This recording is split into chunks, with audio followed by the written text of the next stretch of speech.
Okay, folks, here's a quick review of the Luke Skywalker figure that was produced by Hasbro as part of the Star Wars The Black Series line of products. I picked this up at Toys R Us for $9.99. Now, I believe this is the first Luke Skywalker offering in the 3 3/4 inch Black Series of Star Wars figures. I was a little bit surprised that Hasbro went with this outfit first, as I'm more accustomed to seeing Luke Skywalker figures wearing the Tatooine outfit when a new Star Wars figure line debuts, as opposed to wearing this outfit that he wore during the medal ceremony after the Death Star was destroyed at the end of Star Wars. Okay, so when I got this figure out of its packaging, I liked what I saw.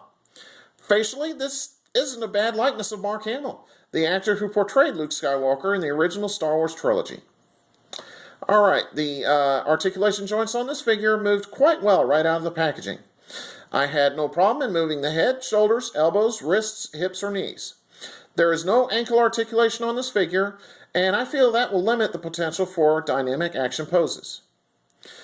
The jacket that you see Luke wearing is not removable. However, the ceremonial medal that he was presented with is. And I'll show you what that looks like momentarily.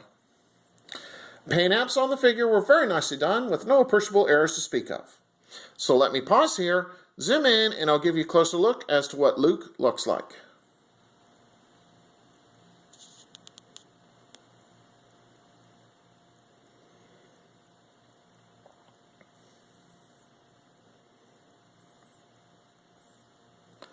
Okay.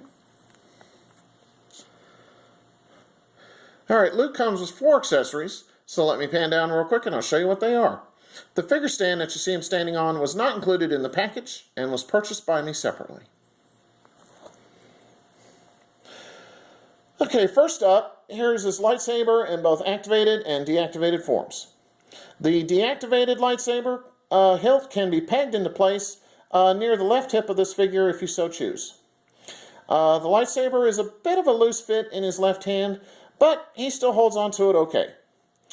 You can place the lightsaber in his right hand as well, but seeing that his right hand is molded to hold his blaster, it's a looser fit.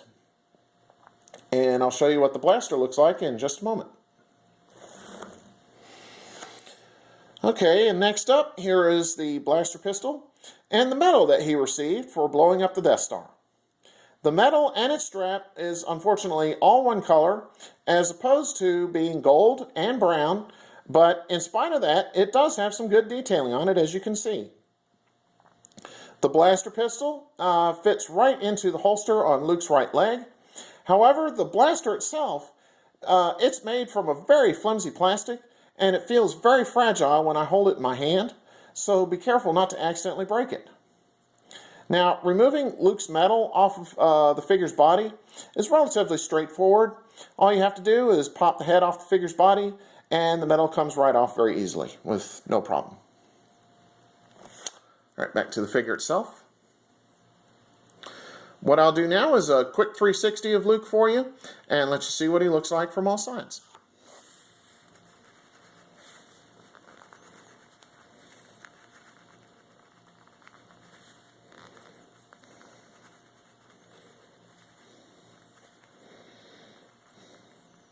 Okay.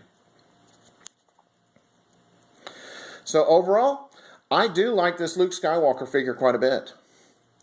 It's a nice facial representation of Luke as he appeared in the final moments of Star Wars, and he comes with some good accessories. The articulation on this figure is good too, but the lack of ankle articulation is going to limit the potential for action poses with this figure. But in spite of that, I think that this figure deserves a great recommendation. I definitely think this is a worthy addition to your Star Wars figure collection. So if you see him in your local Toys R Us or Target, Walmart, go ahead and pick him up. Okay, so on that note, take care and stay tuned for my next review. Have a good one.